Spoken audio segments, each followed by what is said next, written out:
time today. Okay, Mr. Brown. Greetings and salutations. I'm in front of you. My name is Robert Vincent Brown, President Emeritus of the D.C. Federation of Civic Associations, Chairman Emeritus of the 5th District Citizen Advisory Council.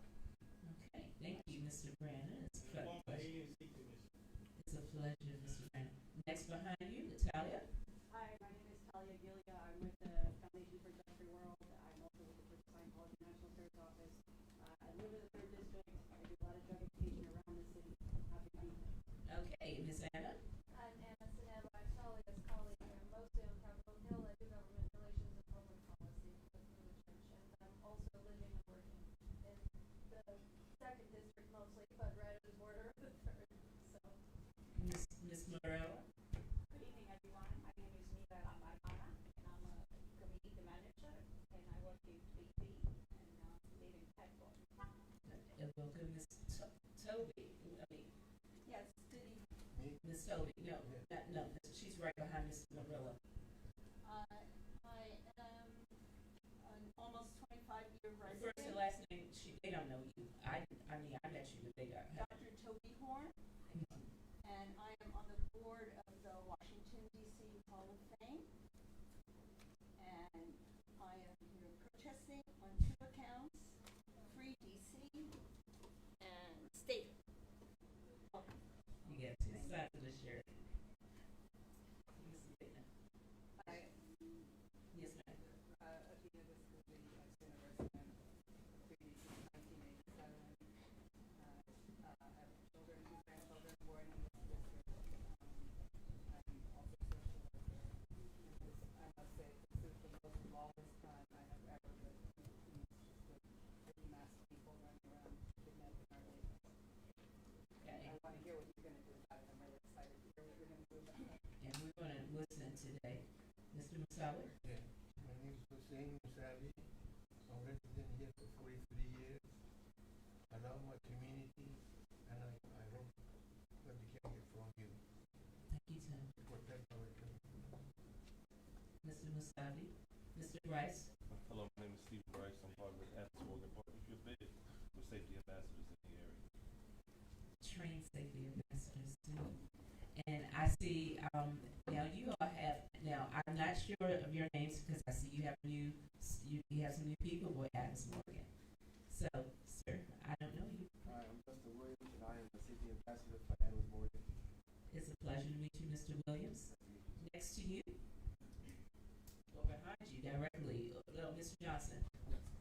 Hello, I'm Linwood Johnson, a former resident of Ward 1, and now I live in the great state of Ward 8.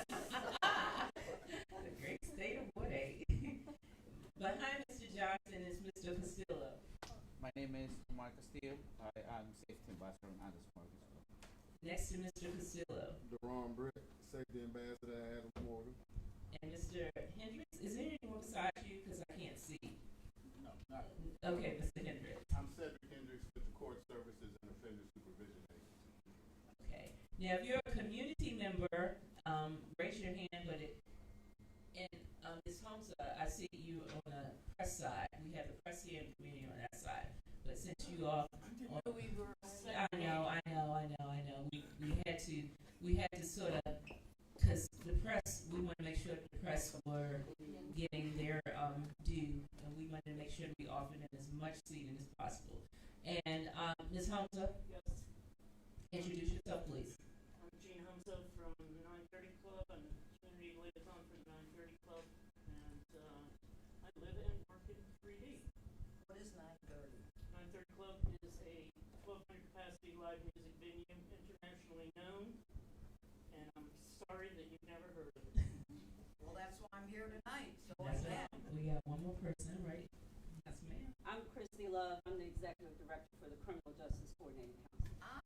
Okay, Miss Christy Love. I knew your services from India. Okay, and we have with our U.S. Attorney's Office, we have Miss Latoya Davenport. Good afternoon, Latoya Davenport, 3rd District Community Outreach Session. And your colleague next to you. Hi, I'm Brooke Francis. I'm the supervisor of Community Outreach Session. Wonderful, Ms. Francis. Okay, and we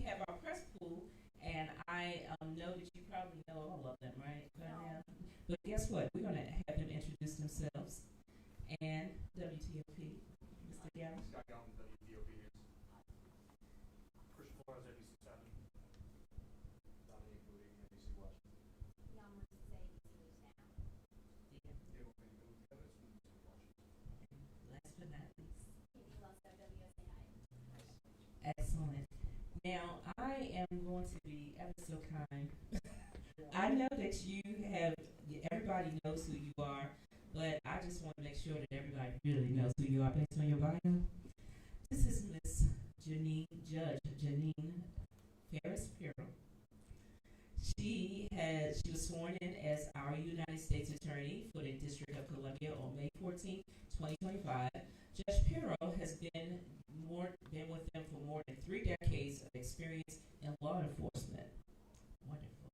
She served as an assistant district attorney for the Westchester County, New York, before becoming the first female judge elected to Westchester County Court. Judge Piro was the first woman elected to serve as the Westchester County District Attorney for 3 consecutive terms. That's amazing. And was the first female president of the New York State District Attorneys Associations. Ms. Piro has the distinction of starting the first domestic violence unit in a prosecutor's office in the nations. Thank you very much. Followed by several other victim-focused programs. She is the author of 8 books, including a New York Times bestseller. I'm going to have you list all 8 of those books here. So, and then next to Judge Piro is our Commander, Sean Connors. Now, Sean Connors, Commander Connors, I don't need to do an intro to this wonderful room, but if you don't know our Commander, he's recently here. He actually, guess what? You all have identical dates to start dates. You started in May 14th, you were sworn in, and he started here in May, right? In May. Look at that. That is amazing. This year. Really? That's exactly right. That is okay. Look at this. I tell you, the small world, and look how we come together. And if I look, I would say May. I can tie it to May. That's a good one. But I can't say that we have had a lot of things happen since May, right? A whole lot of things. And because we've had so many things happen since May, I want to should I dig in on the questions, or should we just go and let you start off? I'd like to start off. How about we do that? I want you to be as comfortable as possible. I usually stand when I speak. First of all, this is the first district that I'm visiting. And I picked this. Good. They can hear me. Yeah. I picked this district because I went back and told Beretta from my office. I saw something on the news, and forgive me in not recalling which station it was, where there were people who were very animated, and they were very upset about things that were happening. And I said, I want to go right in there, take me to the 3rd district. So I am here. I am here for a couple of reasons. Number one, as Karen said, I have been a prosecutor, a judge, and a DA. I have run for office 5 times. I have been in the law enforcement business for over 3 decades. One of the reasons I took this job is because it's the nation's capital, and because it's the only U.S. Attorney's office that has basically a prosecutor's office like a local DA. So I'm responsible for not only federal crimes, both criminal and civil, but also all kinds of crimes that are in what's called the local court in other jurisdictions, what is called superior court here. I come here tonight because I want you to know who I am and what I think. I've run for office 5 times. I say that because I understand that I work for you, that I work for the people. I don't think that because I have this job that I'm not accountable. I am accountable. And I'm here I will continue to come back as long as you will have me to answer your questions. Are we going to agree on everything? Probably not. But what you are entitled to and what I will give you is what my office is doing, what we can do, and how I need your help to make the district safe for people who live, work, and visit here. And I started the first domestic violence unit in the nation so many years ago. I won't tell you because you'll start trying to figure out how old I am, and we don't need to go there. But more importantly, I fought for a hate crimes law in New York at a time when it was not something that people were interested in. And as part of my the group that I got involved to get a hate crimes law passed in New York, the Cardinal, John Cardinal O'Connor, was someone that I worked with to try to get the police and some of the more conservative people involved in recognizing that hate crimes need to be elevated. I have been involved in the prosecution of hate crimes for years. I have prosecuted crimes against the elderly, and I do it with a passion. And whether it's violent crime or whether it's economic crime, you can commit an economic homicide if you steal from a senior citizen. Okay? It can be the end of all of their life savings. I have fought for children at a time when child abuse was considered a social problem and not a criminal justice problem. When judges would say to me, go to criminal court and get a real case, when I would bring in battered women and abused children. So I've been ahead of the curve, and I am used to pushback. I have no problem with it. I will do whatever I can within the limits of my office and the law to help the people of this district. I think we can, if we work together, make a difference. And you may think no, but that's your call. But my call is to be here and to thank you for having me. I'm really happy, and thank you so much. And of course, I have questions, because one thing you'll know, when you come here, you want to have some questions. Our community loves to ask questions, and we love to make sure that we embrace everyone so that we can build relationships. We not only do we do that by, after we finish our meetings, we have a nice networking session where we'll talk with you one-on-one, but we also try to ask deep questions, especially questions that affect our community consistently. And we work with the office. We've done with the community statements for impact statements for the victims. We've gone through. We had one case that was successfully prosecuted where someone got 100 years because of our work that we put in. So we really do work with your office to make sure that we get some type of recourse for any of the crimes that's committed. So I want you to know that we've been impacted consistently, but this is the first time that the community has been impacted in this way.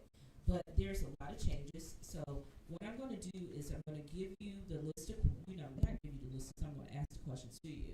So Judge Piro, the community members are concerned about pending legislation that will lower the age of trying juveniles as adults. When your office prosecutes young people from our neighborhoods, how do you decide whether to pursue federal charges versus working with the local juvenile system? Okay, I cannot, sorry about that. Just so you know, right now we are in active communication with Congress and code reform discussions with Mayor Bowser, as well as with the legislators, with Congress, in trying to effectuate change. The truth is, and I'm sorry I do this. The truth is that there is a great deal of violent crime that is being committed by juveniles. And Title 16 allows us to prosecute only 4 categories of crimes when they are committed by a 16 and 17-year-old. Those are rape 1, armed robbery, burglary 1, and murder. What did I leave out? I left out every other violent crime. And what we're trying to do now is include violent crimes. Example, you shoot someone with a gun illegal gun, the person doesn't die. 17 years old. Do I get the case? What do you think? 9:30? What do you think? I don't. The problem is, if he repeatedly shoots people, I don't get it. And the carjackings and the juvenile crime in this district are astronomical. I mean, the facts are the facts. I'm not going after people because I want to. I go after people based on the data. And the data is very clear. It's the juveniles that are carjacking and torching the cars. I never heard of torching. Okay? I never knew that was a thing. It's not a thing in New York. It's a thing here. So with the repeated violence and the move to family court, because I don't have jurisdiction, you have to say to yourself, what does family court do? The purpose of family court is to rehabilitate and keep the family together. That is the rule. And that means that there is very little accountability in these cases. In fact, I think it was your reaction to the shooting of the intern that got my attention, which is when I said to Beretta, I gotta go see those people. That young man, who was 21 years old, Eric Tarpinian Jackham, that young man was shot by two 17-year-olds. Now, I can't say much more than that, but let me ask you something. How many of you think they had a violent juvenile record? Raise your hand. Yes.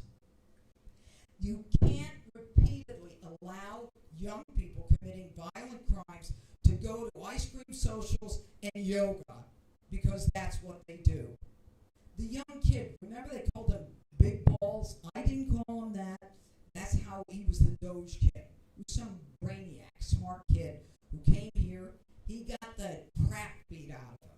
He had a severe concussion, a broken nose, beat the hell and back, okay?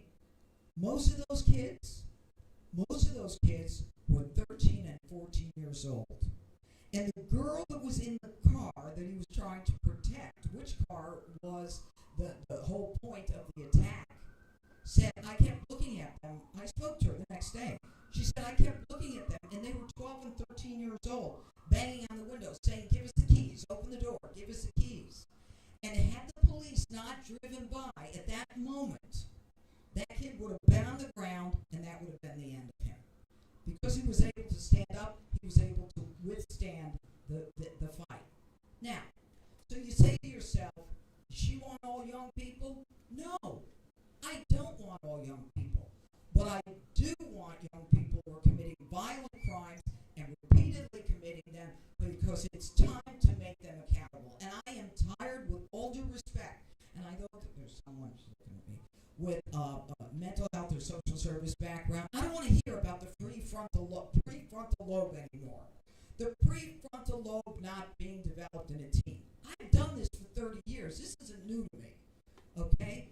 When they know there are no consequences, when they know they can continue to commit the crime, when they are emboldened because they can commit it over and over and over again, then we're the suckers and we're the ones. Go ahead. It's my friend over there with social service. We're not questioning. Okay. We won't be taking questions except for me and the ones that have been sent in. Excuse me, not, sir, that's not going to happen. No, that's not going to happen. Okay? That's not going to happen. You're going to have to hear. There will be questions from the community at the end. Did you not see the agenda? I said, not right now. Let me lead my meeting. Please do not disrespect me in my meeting. Don't respect us. I am going to. She's going to be held accountable. She needs to be held accountable. See this? President Trump needs to be held accountable. Did you see this agenda? He didn't have votes for Jacob. Don't see we have to think about it. Have a seat. He didn't have to take. Did you He see? didn't have to take. Did you see? Look. He Did you see this called. agenda? He gave Did you see this agenda? who attacked our police Did you officers. see this agenda? Okay, Mr. Brandon, I want you to be able to enjoy yourself in the meeting, but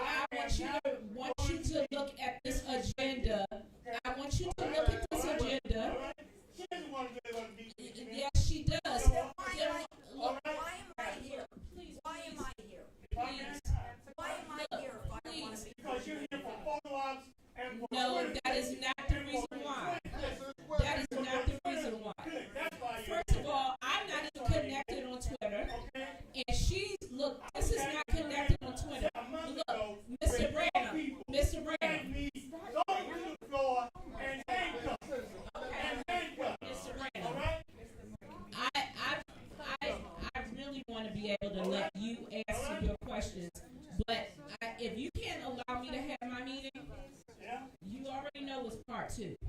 Okay? Those who want to submit questions could have submitted. I'm calm. I'm not going to be But disrespected. but we haven't even started the See, meeting. don't. All right, don't. Okay. Don't do that. All right, don't do that. Don't do that. Don't do that. Let the taxpaying citizen, let the man ask the question. All right? Okay? Okay, thank you. Francis was the one that did it. Thank you very Logan much. Francis. Okay, He owes me an apology. You owe me an apology. Have you thrown to the floor and handcuffed? here's my next question. My question is, and I, beyond gun cases in the district court, we've heard you discuss gun cases, right? What other type of crimes is your office prioritizing for federal prosecution in the 3rd District? Drugs and guns. What? Primarily guns. There are too many guns. Beyond the There's too much shooting. There's too much forgiveness of guns. We convict people of possessing illegal guns. And they're not sentenced to any time. The message by the judges is you can keep getting guns. So in addition to that, with what's going on with the juveniles, we take a gun, they get a gun, I don't know, right after. Guns are the biggest problem. That's why the District of Columbia had more homicides than, we were the 4th largest in the country. Now, when I was DA in a county of 1 million people. This district has 700,000. You're not even 1 million people. And you've got the 4th highest homicide rate in the country. That's crazy town. And that means that we've got to get rid of the guns. Now, Beyond the guns, drugs. Okay? We are dealing with... no vote. Go vote? No vote. No vote. Okay. Beyond the guns, we've got drugs. We've also got domestic violence. We've got robberies. We've got grand larcenies. We've got the carjackings. All the violent crime. The federal crimes that we do are crimes that involve terrorism as well as civil crimes. My office is the largest in the country. And that's because our jurisdiction spans civil, criminal, federal, local, misdemeanor, felony, appellate, special proceedings. We do everything in the office. And unfortunately, we're down 74 prosecutors. I'm down 150 paralegals, legal assistants,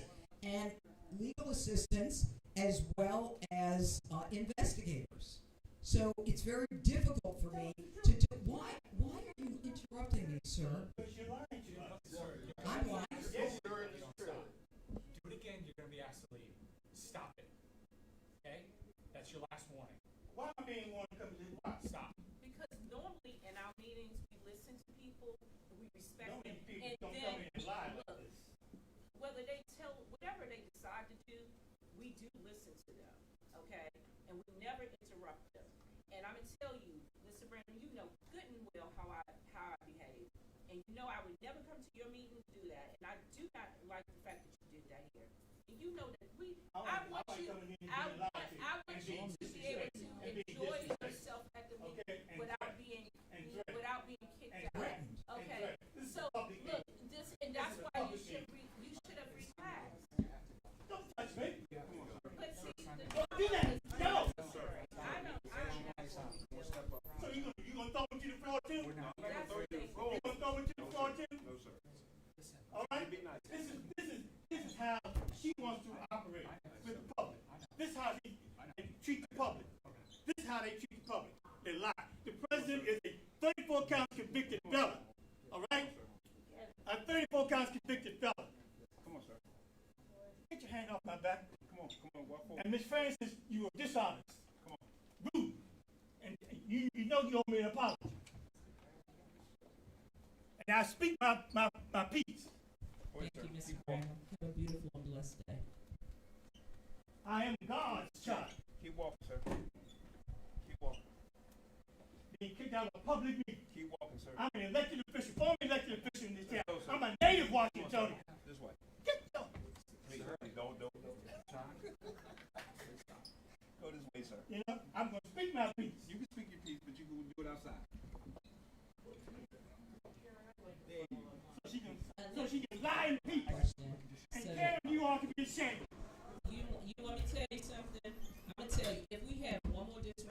like that, and I don't care who decides they plan on getting it, you won't get one sentence out your mouth.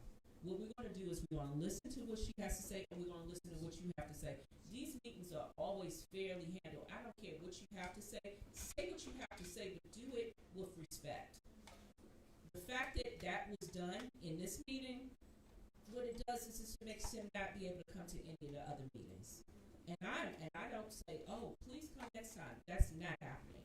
So I want everyone to be able to enjoy yourself. And even if you have passion in your questions, have that passion, but do it respectfully. We can listen to each other in this meeting. That's what we're going to do. Okay? So if you want to stand up, just like Ms. Toby, she had her two-sided shirt. I love her shirt. And I want her to express herself because guess what? We want D.C. to be a state. We want to be able to enjoy the freedom in D.C. But what we are not going to do is disrespect each other in this meeting, and that's not happening again. And so anybody who has any designs on doing that, Lord help you. You are not going to be sitting in this meeting long. So let me get back to where I was going with my question, and then I'll get to you, Jean, okay? Thank you. Because I think somebody forgot exactly who they was dealing with. But I'm going to fix this one. Okay, back to the questions in regards to, for years, prosecutors from your office had attended our monthly meetings, and I know you had a huge staff change. That stopped this year because of your staff changes. Can we restore regular dialogue? What stopped? Look, we haven't had our prosecutors in here every meeting. Every meeting, everybody comes. No. Beretta? We do not have a prosecutor in our meetings every Beretta's not a prosecutor, right? No. We've had, and I can tell you, we've always had, we have a running chair for everybody who comes in here. Yeah. And we're so used to having them. I mean, Bonnie Livingham, she used to come here all the time. She sat front row. We always had a prosecutor here in our meeting. The office was full staff then. Well, and we understand that. Look, hey, we've gone through some changes, and we understand that. But what we want to know is we want to be able to restore a regular dialogue with you so that people don't have to get their acts out in one meeting at a time. We want to be able to have that ongoing dialogue so that the stuff that we need to have taken care of can be taken care of. So the question was, we want to know if we can get that again. I'm not going to be able to have a prosecutor here every month, not while I'm down, 75 prosecutors now. It's just they're in court, they're working on trials, they're working on investigations, they're interviewing witnesses, they're working on appeals. Trust me, they're working. If you know anything about me, you know they're working. However, what I want is to have the open dialogue and the communication. As I said, we're not going to agree on anything, but if there's a problem, and if there is something that I can do to change it, then I'm all ears. And that's why I have my community engagement people, my community committee. And Beretta is phenomenal. But the prosecutors coming in right now, we are so overworked. And it's not your problem, it's mine.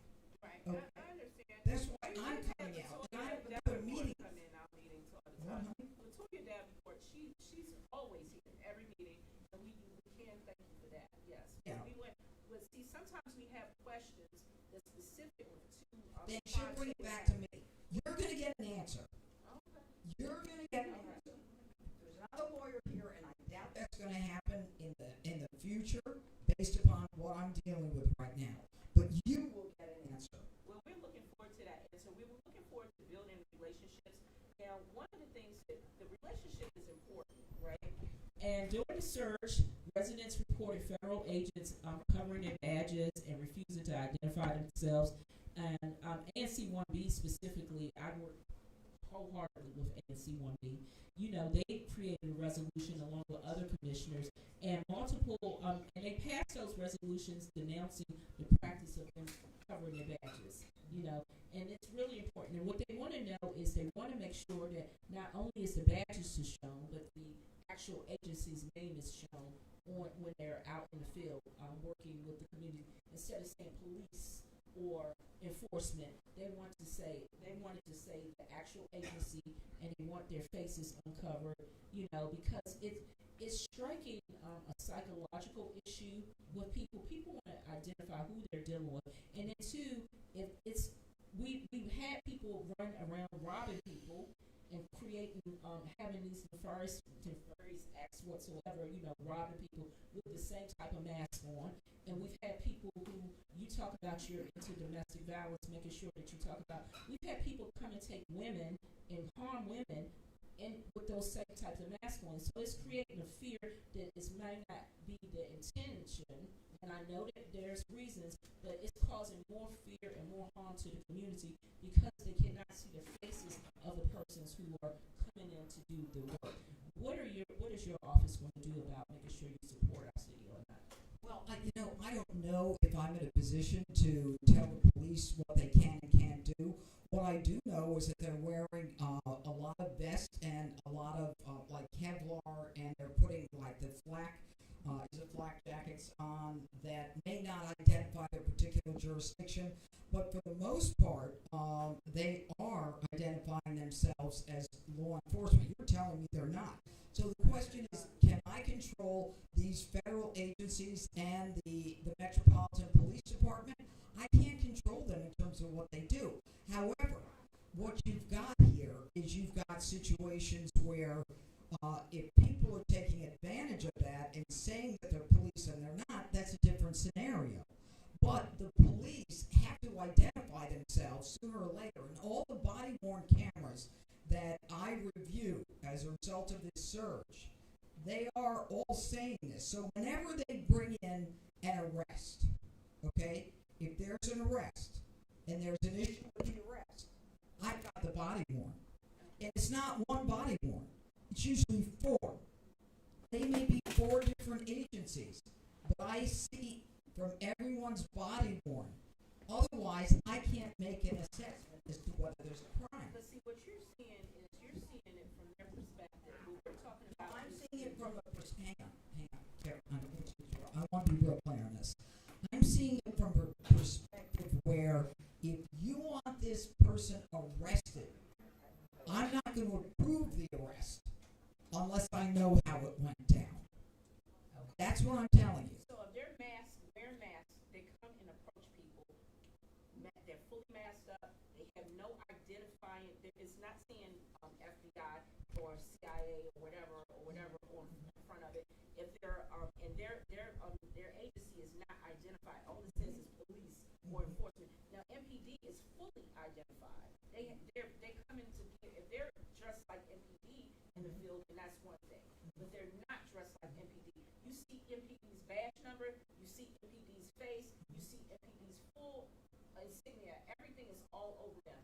But none of these officers who have been infiltrating our streets has been wearing these the consistent. Yeah, because they're coming in, let's say from Mississippi, or they're coming in from another state, and they're not going to come in with it says the city of Rochester, New York. So they're putting on the jackets and the vests that are with the agency that they're with. They cannot and will not and do not make an arrest without identifying who they are. And I'm telling you that I see every one of those arrests, and those arrests do not happen unless I see that body cam. And you see their full face in this arrest? Yeah. Okay, but they're approaching people with the mask on. See, I know you've seen the footage. Yeah, I've seen the footage. And so the question is, why are they doing that? Are they doing it for their own safety at that point? It's a double-edged sword, this. And it's not for me to make a decision on that. My decision is, once you come into my lane and my wheelhouse, if you want an arrest, I got to see that body worn. And that body worn is going to show me if you've identified yourself as a cop. But the dynamics of the community has changed because they're not seeing that. And you have a fragile community. This is a very fragile situation where they're impacted with all these mass people at one time. So you can imagine what it looks like. It's a terror. But let me explain something. Okay. Do you know that as a result of the surge, homicides are down 53%? Do you know robberies are down 59%. As a result of the surge, all violent crime is down 39 to 40%. So the police will look at it in a different way. They're the ones being assaulted. They're the ones where we've got assault on a police officer or a federal officer, and they're being assaulted as well. But what they're doing is they're bringing, finally, an end to the violent crime that is so pervasive in the city. And Mayor Bowser has agreed to continue to cooperate with the federal resources that President Trump has put into the district. No one can deny that crime has gone down, that there is a deterrent effect, that people are not as willing to shoot, carjack, stab, and by the way, do you know what's up? Stabbings. Because we're taking the guns away. That happened in Europe. I mean, in London, they saw a rise in their crimes with knives because of the guns being off the street. So if someone wants to commit violence, as you already know, they're going to do it. So with the 2,300 cases that you have arrests that happened during the surge, what percentage are those resulting in a meaningful federal prosecution versus people cycling back into the community? And how do you measure whether the federal prosecutions are actually making our neighborhoods safer? How do I measure whether it's making the community safer? Because it is. I just told you. Okay, all right, let's talk about, and I'm listening to you, let's talk about the fact that we've taken over 300 guns off the street. That doesn't mean that they can't go out and get another gun. What you going to do about the pipeline that's bringing guns? Honey, I'm on it. I'm with the Eastern District of Virginia. I'm with my other federal partners. I can't wait. All right. I got that. We have the iron pipeline that comes. I know. Because I don't tell you, we have people who can't even get $5. They beg you for $5. What are they doing with a $2,500 gun? So the question is, how do they get that gun in their hands? I don't know. You tell me. That's what I'm telling you. I know. Now you tell me. That's what I'm asking you. It's like, how are these people who generally does not have the ability to afford these guns? These guns are expensive. How are they getting these guns unless somebody's intentionally putting them in their hands? Or they're wheeling and dealing with some other substance. You think this based on wheeling and dealing? You think that every gun that I'm not going to say anything ever. You I did know that. for a fact that's the case, but the thing is this: we have too many guns. We don't have a gun manufacturer in DC. We have too many guns proliferating in our streets. Guns are illegal in Chicago. It's one of the most violent cities in the country. And where there's a will, there's a way. We're getting them, but the question is, what are we doing to block those pipelines from getting them into DC? Because we would rather not see them especially if they're not legally obtained. Some of them are ghost guns too, Karen. Okay, let's be for real here. Okay, let's be fair. Everybody is not. I mean, I'm telling you, we don't have that. The 3D equipment that it takes to produce those guns is not happening in some of these neighborhoods. The same neighborhoods that we're talking about can't afford those guns. Okay, so I'm trying to look at this a little bit realistically. Honey, I got the pipeline. That's in my wheelhouse. We've been asking for the guns to be off the streets, but cutting off that pipeline, and then also the people who are training people to try to use the guns to make we don't want our kids in these unsafe situations. We don't want to be in these unsafe situations, but yet the guns keep coming into DC, and the question is, when are you guys going to stop that? Well, it takes a lot of people to stop that. And it's not just the prosecution, it's the juries, it's the judges, it's making sure it's making sure that we've got the grandmothers, the cousins, the parents to help us out. A lot of grandmothers, a lot of family members are living with kids who are doing this kind of thing. And they're scared of them. And so I need help from them too. It's what we all agree about that, about the guns. What else? You ready for it. No, I don't know. I want to- I'm gonna let Jean. Go ahead. One of the things when I first came here, when I heard, and again, 4 months like Commander here, 4 months, I said, how many teens under 20 have been killed with guns last year? 26 teens were killed by gunfire. 26 teenagers killed with guns last year, 2024. This year, I think it's 19. I think we're up to 45. Okay? Every one of those victims, every one of those teens, and by the way, one was a 3-year-old, it was 19 and under, and one was a 5-year-old. Every one of them was African American. Every one of them. And so I said, what's the clearance rate? You know what the clearance rate is? Clearance rate means the closure rate. 29.1%. That means 70% of those homicides where the victim was killed with a gun, those murderers are still running around with those guns, unless they've been hit by somebody else and they're no longer around. I've got them on to remind myself. I have them on posters in my front office to remind myself. I'm going to call every one of those mothers, and they got the numbers for me, my staff. This is some of the stuff that they do. I'm going to call every mother to let her know that I care. That because she may have heard that we solved one case, doesn't mean that we're not looking at her case. Because I haven't forgotten. I just got here. There's a lot that's being thrown at me, and there's a lot that I will handle.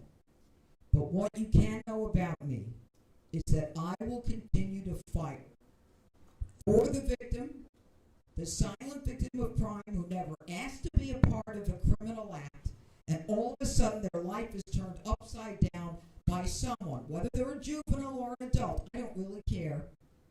It's time to make them accountable.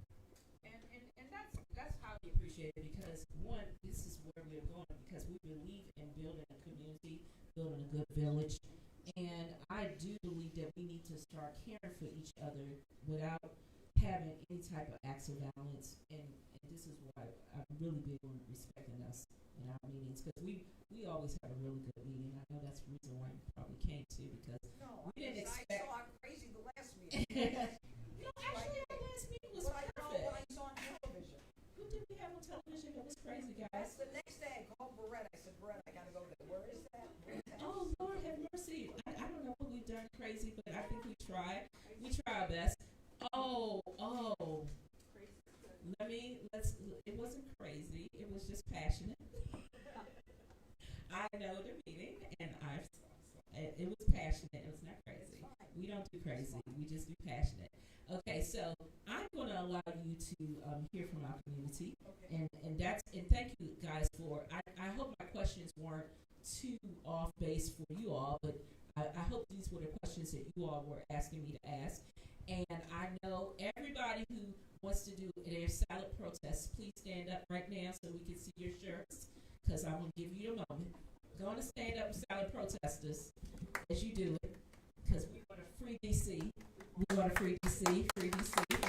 Look, and do not say that you didn't get your shine in this meeting. You got your free DC shine.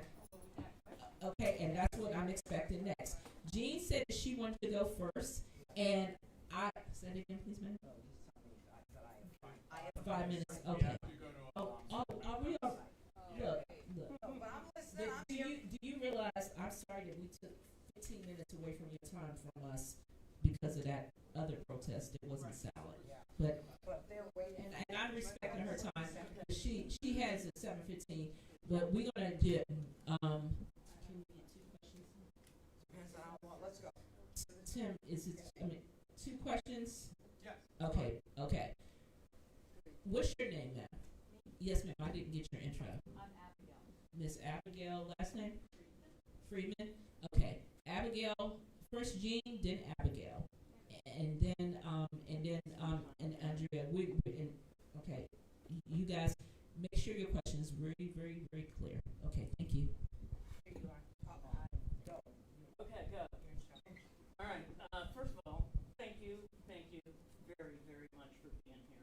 Me? Yes, Oh, you. gee, I Well, shouldn't I'd like expect to, that. how should I address you? AG? Jeanine. Jeanine. Well, I'm Jean, so that's All all right. right. Thank you very much for being here. It's huge, and, well, you know, there's politics and everything involved. It's irrelevant when we're talking about the safety of our city.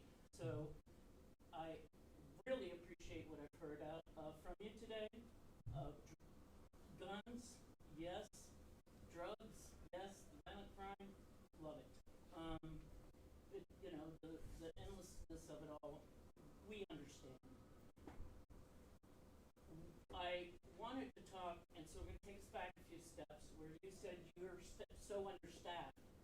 And I know that you know that our AG is also understaffed. We need judges. We need prosecutors. We are desperate. So a part of our public safety.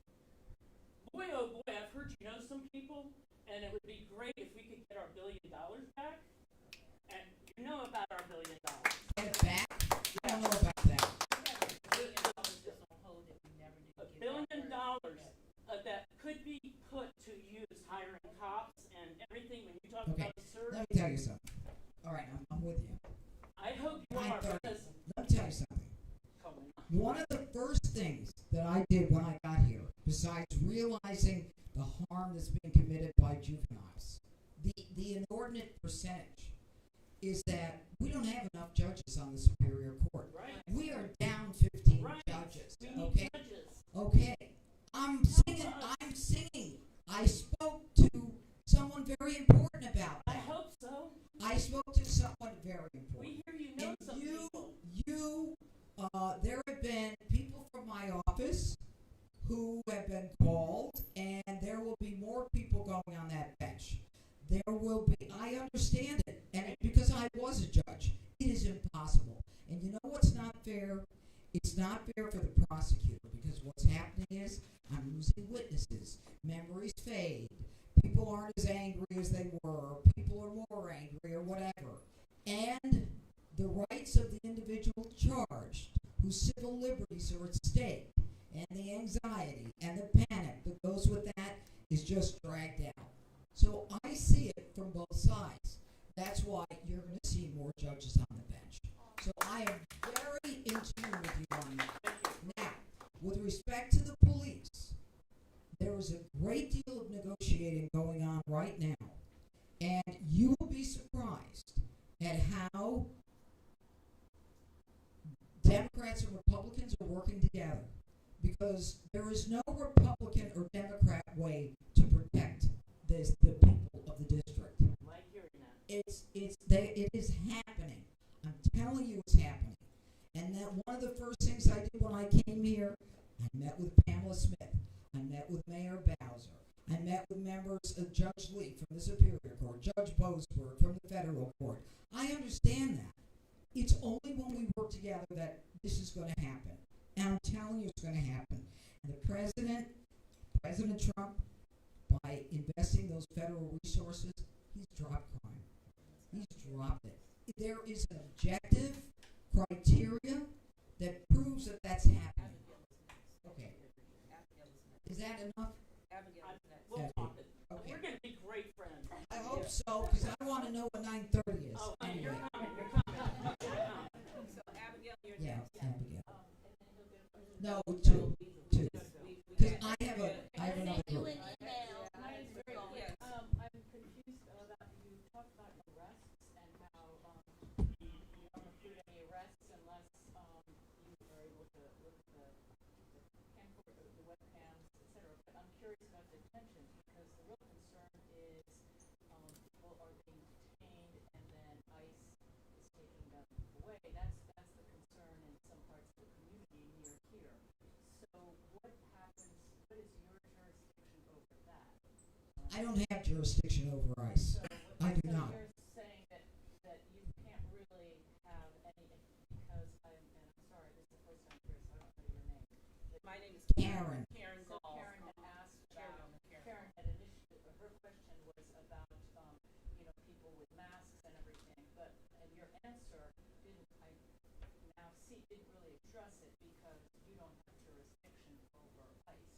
And if they No, are I the don't. ones who are wearing the masks, Look, if they're wearing masks because they believe it's what they need to do to not be targeted, and if there is a good reason, I'm not here to argue that issue. we don't know why they're wearing masks. But I'm not here to argue that issue, but what I can tell you is if there is someone who is illegal with a criminal record, ICE is coming in. That's it. That's it. We can't have them here with a criminal record. Okay? And within my office, we'll make an arrest, and if there is a crime or a warrant from another country, then ICE does what it does. So be it. Okay, and Andrea. Got another one? Yeah, That's the last yeah, question. you gotta deal with grandma. I'm a grandma. Okay, we got that in common. I'm Italian grandma. I think your definition of public safety is a little different. And I'm glad to hear that you're interested in domestic violence. Oh my God. Seeing the ICE, these mass goons collaborating with MPD, I spoke last week to a woman who's too afraid to call the police because she knows they're collaborating with these mass goons With who? with the mass guys. Oh, And mass so- goons. Okay, let me tell you You something. want, excuse me, I keep going. You want grandma to come to the police when she's afraid that her young one has a gun. She's not going to trust them in this atmosphere. We have completely lost trust by letting these people run wild through our neighborhoods. We had an arrest last night a block from my house where there were 25, 30 agents, FBI, HSI, I don't know what, people not identified with masks, and MPD are being seen with these people.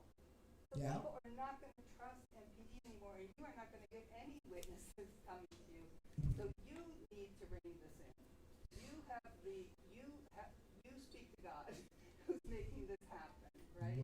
Our local commander can't get them pulled off the street. We need people away from us. It is a reign of terror. We have helicopters going over our house night and day. I mean, Aren't you afraid? This does not feel safe. This does not feel safe. This is not my definition of public safety. We have children, truancy has gone up in the schools because the parents are afraid of going out in the street and getting kidnapped. You say they're looking for people with warrants. It's not true. I've walked down the street when 3 unmarked cars came up on the sidewalk and stopped the guy for the crime of walking to work while brown. And I know you're interested in hate crimes. Racial profiling is a hate crime. You have the power, Ms. Piro, to do something about this. I hear We need you. these people out of our city. But I see it We are from another living in perspective. terror.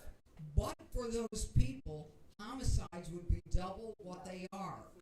Robberies would be 40% more.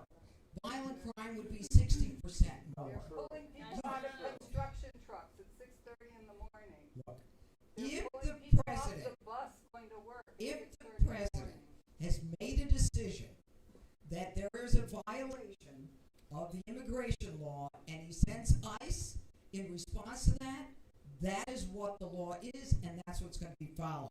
If you want safety in this jurisdiction, you will support what the president has done. Because as soon as they go back to the way we were, you're going to be the 4th highest homicide city in the country, and you'll be wearing that badge again. We had a young man right up in Adams Morgan going to his car at 6 in the morning. Masked people came behind him. He was terrified. He ran. They tackled him, broke his arm, took him into ICE detention in Chantilly, find out he's a legal permanent resident with no criminal record, and then he's released with a broken arm. Well, This you is know what? not safety. There are ramifications and consequences for that. This is America, okay? My job is to protect. My job is to prosecute. My job is to support those guys. And if you would prefer that they not be here, then you're going to be dealing with the juveniles who are out of control. That's what I'm asking. DC is not America. We have no vote in Congress. We have no control over our laws. You have the DC Council. What are you talking about?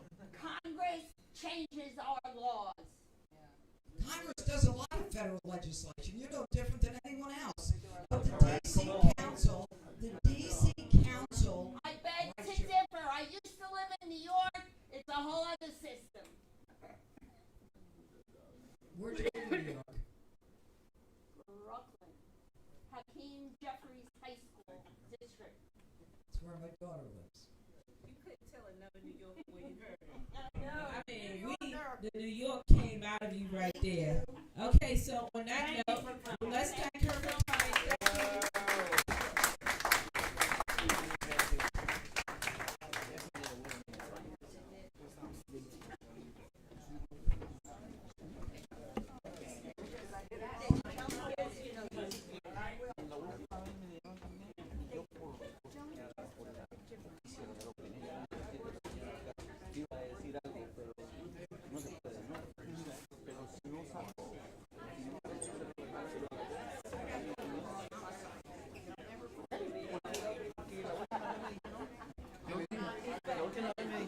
Vino alguien también de un reportero, pero yo creo que si era Univisión o Telemundo, no sé, pero yo les dije que no podía porque la jefa dice que como yo trabajo para la comunidad y vengo a todo esto, entonces eso es un impacto. Security is trying to get you all out the way, so please do not block her entrance.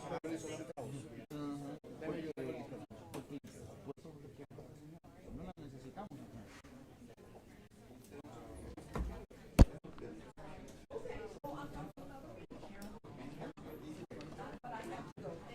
Take off shoulder. Thank you, Judge Jeanine. Thank you. Have a nice one. You're welcome. Thank you, Ms. Toby. I hope you all, the commander is going to come back in and answer your questions in a couple of seconds. The meeting is not over. Guys, I'm so sorry we don't have time. The commander is on his way back in after the press deals with her. Okay, did you catch everybody? Okay. Oh, look at this. This is the kid in the room.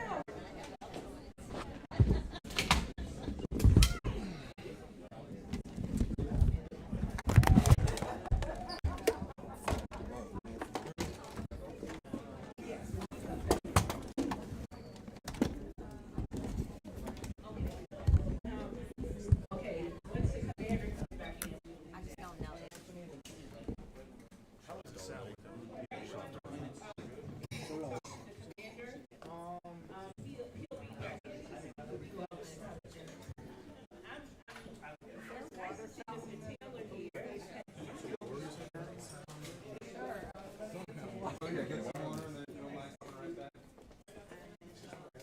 This turned on. I don't have this turned on. So both of them are. So all the useful sound. They said. Because when I was listening to it, I can hear it.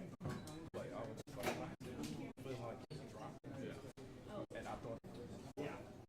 She was grabbing my, when I get adjusted.